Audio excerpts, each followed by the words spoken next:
ವಿದ್ಯಾರ್ಥಿಗಳೇ, ಜಿವಿಗೆ Bengaluru KCET maths 1500 ಪ್ರಶ್ನೋತ್ತರಗಳಲ್ಲಿ 376, 77, 78ನೇ ಪ್ರಶ್ನೆಗಳನ್ನು discuss ಮಾಡ್ತಾ ಇದ್ದೀವಿ.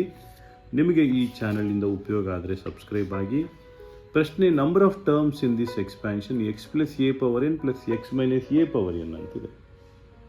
When n is odd number, n is odd number ಆದಾಗ ಇದು ಪ್ಲಸ್ ಇರಲಿ ಮೈನಸ್ ಇರಲಿ, ನೆನ್ಪಿಟ್ಕೊಳ್ಳಿ, ದಿಸ್ ಈಸ್ ಏನು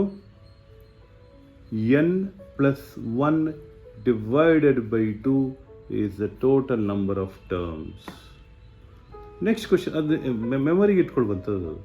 Next question, number of terms in the expansion x plus a power n minus x power x minus a power n when n is even ಅಂತೆ. n even ಇದ್ದಾಗ ವಿದ್ಯಾರ್ಥಿಗಳೇ ನೆನಪಿಟ್ಕೊಳ್ಳಿ, ಇದರ value n by 2 ಅಂತ. Right, number of terms ಇದೆಯಲ್ಲ n by 2 ಅಂತ. n even ಇದ್ದಾಗ, ಯಾವಾಗ minus sine ಬಂದರೆ, ಅದೇ ಪ್ಲಸ್ ಸೈನ್ ಬಂದರೆ ಏನು ಗೊತ್ತಾ, n by 2 ಪ್ಲಸ್ 1. ಇದನ್ನು ನೀವು ಹೇಗೆ ನೆನಪಿಟ್ಕೋತಿರೋ ಗೊತ್ತಿಲ್ಲ. Number of terms in the expansion x plus a power n plus x minus a power n when n is even. Right, ನೀವು ಇದನ್ನು ಮೆಮೊರೈಸ್ ಮಾಡ್ಕೊಂಡ್ಬಿಡಿ, ಯಾಕೆಂದರೆ ಇದ್ರ ಮೇಲೇ ಪ್ರಶ್ನೆಗಳು ಬರೋ ಚಾನ್ಸಸ್ ಜಾಸ್ತಿ ಇದೆ. ಹೀಗಾಗಿ ಮೆಮೊರೈಸ್ ಮಾಡ್ಕೊಳ್ಳಿ, ನೋಟ್ ಮಾಡ್ಕೊಳ್ಳಿ. ಮುಂದಿನ ಕ್ವಶನ್ಗೆ ಹೋಗೋಣ. ಇದು 376 ಇಂದ 78 ತನಕ ವಿದ್ಯಾರ್ಥಿಗಳೇ ನೆನಪಿಡಿ. ನಾವು ದೇವಿಗೆ ಮಲ್ಲೇಶ್ವರಮನಲ್ಲಿ ಇದೇ ರೀತಿಯ ಪಾಠಗಳನ್ನು ಮಾಡ್ತೀವಿ. ವಿದ್ಯಾರ್ಥಿಗಳನ್ನು ಪಕ್ಕದಲ್ಲಿ ಕೂರಿಸ್ಕೊಂಡು ನಿಮಗಿದು ಉಪಯೋಗ ಆದರೆ ಬಂದು ಸೇರ್ಕೊಳ್ಳಿ. ಮುಂದಿನ ಕ್ವಶನ್ಗೆ ಹೋಗೋಣ.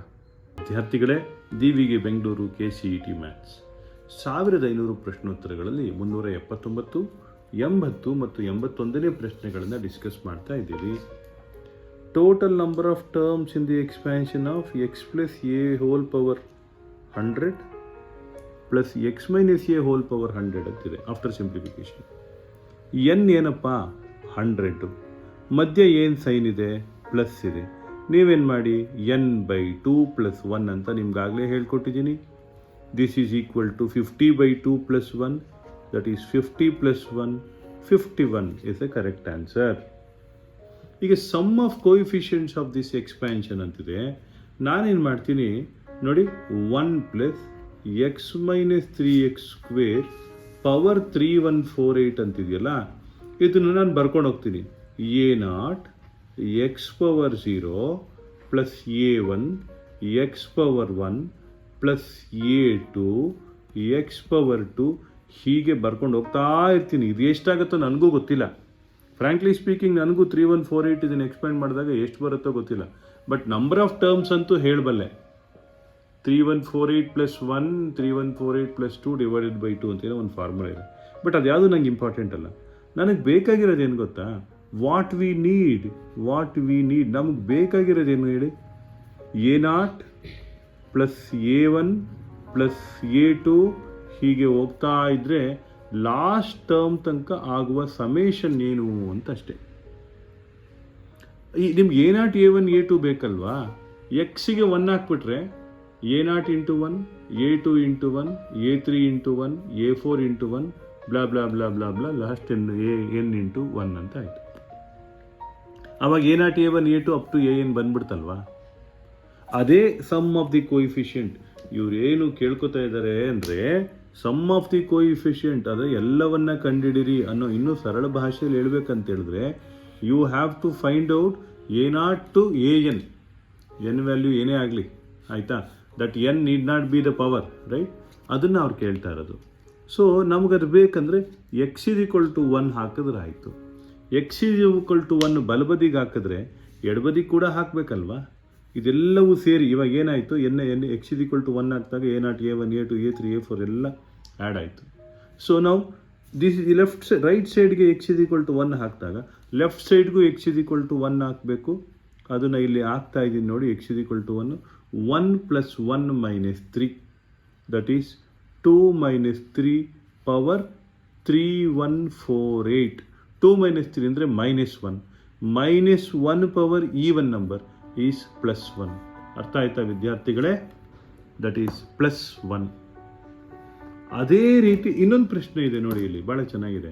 sum of all the coefficients of 2x square minus 3x plus 1 power 11 ಯಾಕೆ ಅಷ್ಟೊಂದು ತಲೆ ಕೆಡಿಸ್ಕೋಬೇಕಪ್ಪ? ಇಲ್ಲೂ ಕೂಡ x = 1 ಹಾಕಿದ್ರಾಯ್ತು. x = 1 ಹಾಕಿದ್ರೆ ನಿಮ್ಗೇನಾಗುತ್ತೆ? 2 - 3 + 1 ಹೌದಾ? 2 - 3 + 1 ಪವರ್ 11 ಅಂತ ಆಯಿತು, ರೈಟ್? 2 - 3 + 1 ಪವರ್ 11 ಅಂತ ಹೇಳಿದ್ರೆ 2 + 1 3, 3 - 3 0, 0 ಪವರ್ 11 = 0. ಅಂದರೆ ಎಲ್ಲ ಕೋಎಫಿಷಿಯೆಂಟ್ಗಳನ್ನು ಆ್ಯಡ್ ಮಾಡಿದಾಗ ನಮಗೆ ಸಿಗುವಂಥ ವ್ಯಾಲ್ಯೂ 0. ಇದು 379, 380, 381ನೇ ಪ್ರಶ್ನೆಗಳು ವಿದ್ಯಾರ್ಥಿಗಳೇ. 379, 380, 381 ನೋಡಿ. 379 to 81 ವಿದ್ಯಾರ್ಥಿಗಳೇ, ನಿಮಗೆ ಇದರ ಉಪಯೋಗ ಆಗ್ತಾ ಇದ್ದರೆ ಈ ಚಾನಲನ್ನು ಸಬ್ಸ್ಕ್ರೈಬ್ ಮಾಡ್ಕೊಳ್ಳಿ. ಬನ್ನಿ ಮುಂದಿನ ಕ್ವಶನ್ಗೆ ಹೋಗೋಣ. ಪ್ರೀತಿಯ ವಿದ್ಯಾರ್ಥಿಗಳೇ, ನಾವೀಗ 382, 83, 84 3 ಪ್ರಶ್ನೆಗಳನ್ನು ನಾವೀಗ ಡಿಸ್ಕಸ್ ಮಾಡ್ತಾ ಇದ್ದೀವಿ. ಬಹಳ ಸರಳವಾಗಿರೋ 3 ಪ್ರಶ್ನೆಗಳು ವಿದ್ಯಾರ್ಥಿಗಳೇ, ನೇರವಾಗಿದೆ, ಉತ್ತರಗಳು ಕೂಡ ನೇರವಾಗಿರ್ತದೆ, ನೋಟ್ ಮಾಡ್ಕೋಬೋದು. ಸೊ ನಿಮಗೆ ಈ ಚಾನಲಿಂದ ಉಪಯೋಗ ಆಗ್ತಾ ಇದ್ದರೆ ಸಬ್ಸ್ಕ್ರೈಬ್ ಮಾಡ್ಕೊಳ್ಳಿ.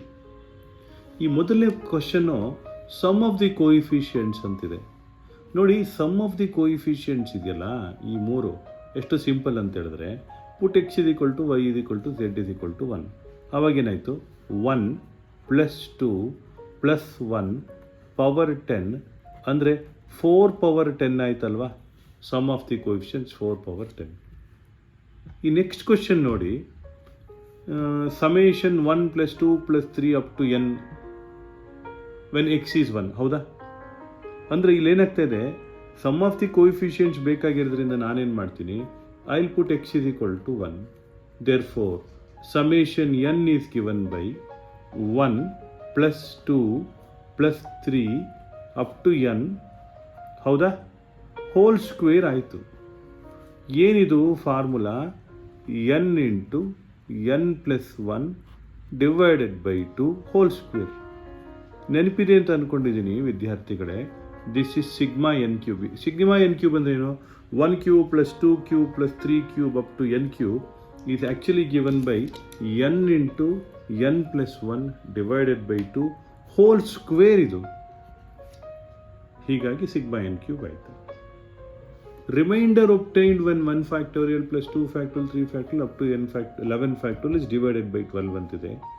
ನೋಡೋದಕ್ಕೆ ಕಾಂಪ್ಲಿಕೇಟೆಡ್ ಆಗೇ ಇದೆ, ಬಟ್ ಎಷ್ಟು ಸಿಂಪಲ್ ನೋಡಿ ವಿದ್ಯಾರ್ಥಿಗಳೇ. ಇದು ನೋಡಿ, 1 ಫ್ಯಾಕ್ಟೋರಿಯಲ್ ಅಂದರೆ 1, 2 ಫ್ಯಾಕ್ಟೋರಿಯಲ್ ಅಂದರೆ 2, 3 ಫ್ಯಾಕ್ಟೋರಿಯಲ್ ಅಂದರೆ 6, 4 ಫ್ಯಾಕ್ಟೋರಿಯಲ್ ಅಂದರೆ ಏನು ಹೇಳಿ? 4 × 3 × 2 ಹೌದಾ? 5 ಫ್ಯಾಕ್ಟೋರಿಯಲ್ ಅಂದರೆ 5 × 4 × 3 × 2 × 1. ಹಾಗೆ 6 ಫ್ಯಾಕ್ಟೋರಿಯಲ್ ಅಂದರೆ 6 × 5 × 4 × 3 × 2 × 1. ನೀವು ಇಲ್ಲೆಲ್ಲ ಅಬ್ಸರ್ವ್ ಮಾಡಿ, ಇಲ್ಲಿ ನೋಡಿ ನೀವು ಕೇರ್ಫುಲ್ಲಾಗಿ. ಇಲ್ಲೇನಿದೆ? 4 × 3 12 ಅಂತಿದೆ ಹೌದಾ? ಇಲ್ಲೇನಿದೆ? ಇಲ್ಲೂ ಕೂಡ 4 × 3 12 ಇದೆ. ಇಲ್ಲೇನಿದೆ? ಇಲ್ಲೂ ಕೂಡ 4 × 3 12 ಇದೆ. ಪ್ರತಿಯೊಂದು ಟರ್ಮ್ಗಳಲ್ಲೂ ನಿಮಗೆ ಒಂದು 12 ಸಿಗ್ತದೆ. ಇಲ್ಲಿಂದಾಚೆಗೆ ಬರುವ ಪ್ರತಿಯೊಂದು ಟರ್ಮ್ ಏನಿದೆ, these are all multiples of 12. ಈ ಮೂರಲ್ಲೂ ನಿಮಗೆ 12ದ ಮಲ್ಟಿಪಲ್ ಸಿಗೋದಿಲ್ಲ. ಅಂದರೆ ಇದೆಲ್ಲವೂ 12ಇಂದ ಕಂಪ್ಲೀಟಾಗಿ ಡಿವೈಡ್ ಆಗ್ತದೆ. ಅಂದರೆ ಈ ಮೂರರ ಸಮೇಷನ್ ಏನಿದೆ, 6 + 3 9 ಶುಡ್ ಬಿ ದಿ ರಿಮೈಂಡರ್. ಹೌದು ತಾನೆ? ಇದು ನೋಡಿದ್ರೆ ಯಾರು ಬೇಕಾದ್ರೆ ಹೇಳ್ಬೋದು, ಆಪ್ಷನ್ ಎ ಈಸ್ ಕರೆಕ್ಟ್. ಇದು 382, 83, 84ನೇ ಪ್ರಶ್ನೆಗಳು ಅಲ್ವಾ ವಿದ್ಯಾರ್ಥಿಗಳೇ? 382 to 84 3 ಪ್ರಶ್ನೆಗಳನ್ನು ನಾವಿಲ್ಲಿ ಡಿಸ್ಕಸ್ ಮಾಡಿದ್ದೀವಿ. ಮುಂದಿನ ಕ್ವಶನ್ಗೆ ಹೋಗೋಣ, ನೋಟ್ ಮಾಡ್ಕೊಳ್ಳಿ.